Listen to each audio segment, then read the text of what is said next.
Իդեալ համակարգը տեղաբաշխում է 1 միլիարդ դրամի գովազդային ֆոնդ նորակառույց բնակարանների բոլոր շահառուների միջև։ Յուրաքանչյուր ընտանիք կարող է ստանալ 500,000 դրամի սերտիֆիկատ, որը կդառնա ձեր առաջին քայլը բնակարանը երազանքի տուն դարձնելու ճանապարհին։ Շնորհակալ եմ, պարոն Խաչատրյան, հարգելի գործընկերներ, ես կրկին ուզում եմ ձեզ հետ կիսեմ իմ համոզմունքը, որ մենք այս մեխանիզմով ինչքան էլ ծանր քննադատությունների ենք արժանանում, մեր պետության հետագա զարգացման ճանապարհին կարևորագույն մի քայլ ենք անում, որը լիարժեքորեն տեղավորվում է այլոց շարքում մեր պետության հարատևության օրակարգի մեջ, որովհետև այստեղ մենք նաև փորձով համոզվել ենք, որ այս համակարգը առաջին հերթին արդյունքներ է բերում Հայաստանի Հանրապետության քաղաքացիներին եւ ընդհանրապես մեր պետական ռեսուրսների առավել արդյունավետ կառավարմանը։ Ուզում եմ ընդգծել նաև, որ այս համակարգը ես կարևոր եմ համարում հակակոռուպցիոն քաղաքականության տեսակետից։ Էլի ուզում եմ հիշեցնել, որ 2018 թվականի ժողովրդական ոչ բռնի Թավշյա հեղափոխությունից հետո մենք կոռուպցիայի ընկալման համաթվերում շատ մեծ աճ արձանագրեցինք, առաջընթաց արձանագրեցինք, բայց մի X պահի եւ այսօր էլ որոշակի լճացում կա եւ ես կարծում եմ, որ մենք պետք է մեր երկրում հակակոռուպցիոն ստանդարտները ավելի խստացնենք, ավելի բարձր ստանդարտներ սահմանենք եւ այս որոշումը տեղավորվում է նաեւ այդ տրամաբանության մեջ եւ հաջորդը, որը ուզում եմ ընդգծել, ելի նախկինում էլ ասել եմ, մեզ հարկավոր է սեփական աշխատանքի վրա գերկենտրոնացած պաշտոնյա, ով առավելագույն ջանք է գործադրում իր առջև դրված խնդիրները լուծելու համար։ Այստեղ գիտեք, կարևոր հանգամանք է նաև, որ մենք խթանում ենք պետական պաշտոնյաների կրթական մակարդակի շարունակական բարձրացումը, բայց ես ուզում եմ սրա մյուս կողմն էլ նայենք։ Սա ըստ էության նաև ներդրում է շատ կարևոր կրթական համակարգի հետագա զարգացմանը, որովհետև ես այսօր արդեն տեսնում եմ եւ զգում եմ,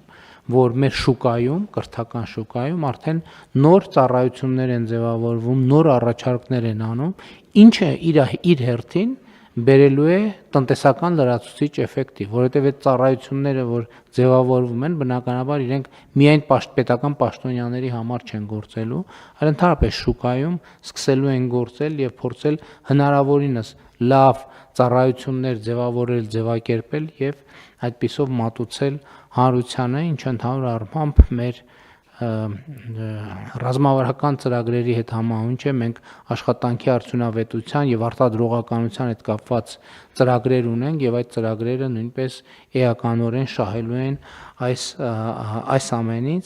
եւ ի վերջո նաեւ մի որոշ ժամանակ անց մենք պետք է այս գործընթացի եւ այս բարեփոխման արդյունքում պետական համակարգում ծառայության անցնելու ավելի բարձր ստանդարտ սահմանենք։ Այսինքն այս փուլում մենք ինչ ենք անում։ Մենք ծառայության մեջ գտնվողներին խթանում ենք, որպեսզի մենք մեր վրա աշխատենք, հնարավորինս ավելի բարձր որակավորումներ ունենանք, բայց մի X պահի մենք պետք է արձանագրենք, որ որակավորման եւ տարբեր, չգիտեմ, ինչ չափանիշներով եւ բանաձևերով կլինի, բայց որակավորման ստանդարտը, որով մարդը կարող է մտնել պետական ծառայության, էականորեն պետքա փոխվի։ Սկսած կրթական, որակավորման եւ այլն, դա իհարկե առանձին հարց է բանաձևերը քննարկելու եւ մենք պետքա բացառենք այն իրավիճակը, երբ որ ունենում ենք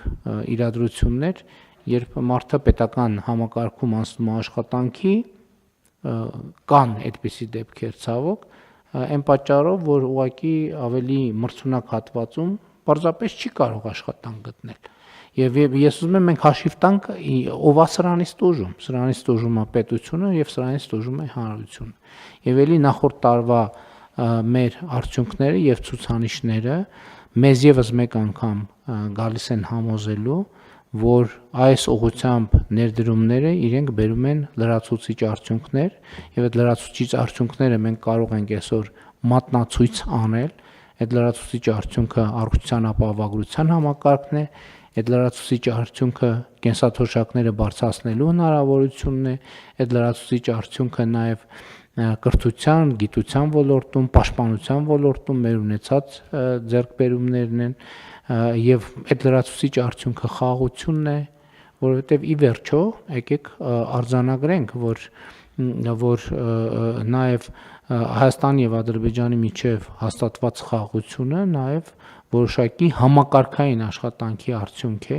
եւ այդ համակարգային աշխատանքը կատարում են մարդիկ։ Այդ համակարգային աշխատանքի արդյունավետությունը կախված է նրանից, թե ինչքանով են մարդիկ իրենց աշխատանքի մեջ ոչ միայն մոտիվացված, այլև օբյեկտիվ պայմաններով ապահովված իրենց աշխատանքի վրա գեր կենտրոնացած լինելու։ Եվ ես կարծում եմ, ընդհանրապես Հայաստանում այդ բանը, այդ ավանդույթը կամ կուլտուրա ասեմ, թե ինչ ասեմ, ավանդույթ ասեմ, էդ էլ պետք է որոշակի վերանայման ենթարկվի, որ սովորաբար քննադատություններին արձագանքը արդարանալն է, բայց այդ լավ ման չի։ Քննադատությունների արձագանքը պետք է լինի հետևյալը, մենք մեր դիրքորոշումները սկզբունքային ձևով պետք է պաշտպանենք։ Ես ընդհանրապես կարծում եմ, որ տեսեք 2020 թվականից հետո հասկանալի իրադրությունների հասկանալի բերումով մենք հիմնականում գտնվում ենք բացատրողի, պարզաբանողի դերում, որը նորմալ էր։ Այդ իրավիճակում դա անհրաժեշտ էր, հարկավոր էր, որովհետև կար նրբություններ, որ ինքներս էլ հասկանալու անհրաժեշտություն ունեինք։ Եվ այդ հասկանալու process-ը նաև մեր հասկանալու process-ը իրականացնում ենք հրապարակային։ Հիմա մենք գտնվում ենք մի կետում, երբ որ մենք մեր ձևավորած Հայաստանի Հանրապետությունը պետք է պաշտպանենք։ Պետք է պաշտպանենք շատ պինդ, պետք է պաշտպանենք շատ ամուր, պետք է պաշտպանենք շատ սկզբունքային, որովհետև մենք ձևավորել ենք մի երկիր, որը ունի հեռանկար, Դա չի նշանակում, որ Հայաստանում չլուծված խնդիրներ չկան։ Էլի ուզում եմ ընդգծել, աշխարհում չկա այդպիսի երկիր, որտեղ չլուծված խնդիր չկա այդպիսի երկիր։ Գոյություն չունի։ Երբևէ չի եղել մարդկության պատմության մեջ եւ երբևէ չի էլ լինելու։ Այսինքն չկա այդպիսի իրավիճակ, այդպիսի երկիր, այդպիսի տեղ, այդպիսի համակարգ, այդպիսի ոլորտ, որտեղ չլուծված խնդիր չկա։ Բոլոր տեղերում կան չլուծված խնդիրներ։ Ընդ որում, էլի ուզում եմ կրկնել, որևէ լուծված խնդիր նշանակում է օրակարգ բերել ուրիշ լրացուցիչ առնվազն 3 խնդիր, որը պետք է լուծել։ Էս է աշխատանքը, այսինքն լուծեցիր մի խնդիր, ստացար 3 խնդիր, լուծեցիր 3 խնդիր, ստացար 9 խնդիր, լուծեցիր 9 խնդիր եւ այդպես շարունակ։ Եվ բայց շատ կարեւոր է դիրքավորումը, քաղաքական դիրքավորումը։ Մենք այսօր պետք է սկզբունքային կերպով պաշտպանենք այն Հայաստանը, որը ձևավորել ենք։ Որովհետև մեր ձևավորած Հայաստանը լավ Հայաստան է, մեր ձևավորած Հայաստանը հեռանկար ունեցող Հայաստան է, մեր ձևավորած Հայաստանը անվտանգ Հայաստան է, մեր ձևավորած Հայաստանը ապահով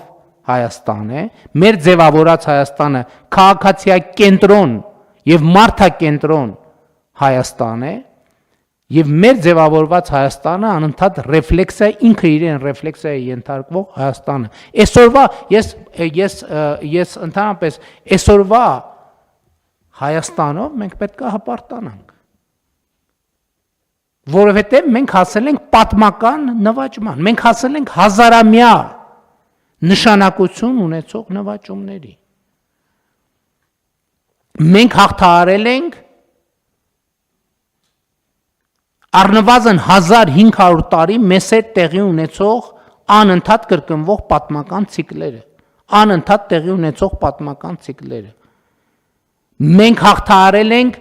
ուրիշների կողմից մեզ պարտադրված հայրենասիրության մոդելները, երբ որ մեզ կաղապարը տվել են, ասել են, այ դուք սենց պետք է սիրեք հայրենիքը։ Ձեր տան պատերին պետք է այսինչ նկարը կախածը լինի, դուք պետք է երգեք այսինչ երգերը, արտասանեք այսինչ բանաստեղծությունները եւ այլն եւ այսպես շարունակ։ Հիմա մենք առերեսվում ենք մեր պատմության, մեր իրականության եւ մեր անելիքների հետ եւ մենք ենք դա անում։ Այդ ճանապարհին մենք կսխալվենք, այդ ճանապարհին վերանայումներ կանենք։ Բայց ժամանակին մի կարգախոս կար Հայաստանում, քաղաքացիական հասարակություններ օգտագործում այդ կարգախոսը, հնչում էր այդպես, մենք ենք տերը մեր երկրի, այդ կարգախոսը այսօր իրականացված է, մենք ենք տերը մեր երկրի։ Դա ամենամեծ նպատակն է, որը ընդհանրապես եղել է եւ այդ նպատակը իրագործված է, մենք ենք տերը մեր երկրի։ Եվ հիմա պետք է ձևավորել այնպիսի պետական համակարգ, որը հարատև ապահովի Հայաստանի Հանրապետության քաղաքացիների սեփական երկրի տերը լինելու փաստը։ Եվ այս իրողությունը պետք է շարունակական զարգանա։ Եվ մենք այսօր դա կարող ենք անել, եւ մենք այսօր դա կարող ենք մեզ թույլ տալ, որովհետեւ մենք մեր գոյատևման օրակարգը փոխարինել ենք զարգացման օրակարգով։ Այսօր Հայաստանի Հանրապետությունը չի գոյատևում։ Այսօր Հայաստանի Հանրապետությունը կա, զարգանում է, աշխատում է, զարգանում է, ձևավորում է օրակարգեր, լուծում է այդ օրակարգերը, լուծված օրակարգերից նոր օրակարգեր են բխում, լուծում է նաև այդ օրակարգերը։ Այսօր Հայաստանի Հանրապետության միջազգային հեղինակությունը շարունակաբար աճում է։ Այսօր Հայաստանի Հանրապետության տարածաշրջանային հեղինակությունը աճում է։ Այսօր Հայաստանի Հանրապետությունը ի վիճակի է ինքը զբաղվել իր միջավայրում իր համար հարմարավետություն ստեղծելով։ Իր համար հարմարավետություն ստեղծելով։ Եվ սա շատ կարևոր բան է, թվում է պարզ, բայց շատ կարևոր բան է, եւ մենք պետք է շարունակենք այս ճանապարհը, եւ այս բոլոր խնդիրները լուծելու համար մեզ պետք է արդյունավետ պետական կառավարման համակարգ։ Եվ մենք գնում ենք այդ ճանապարհով։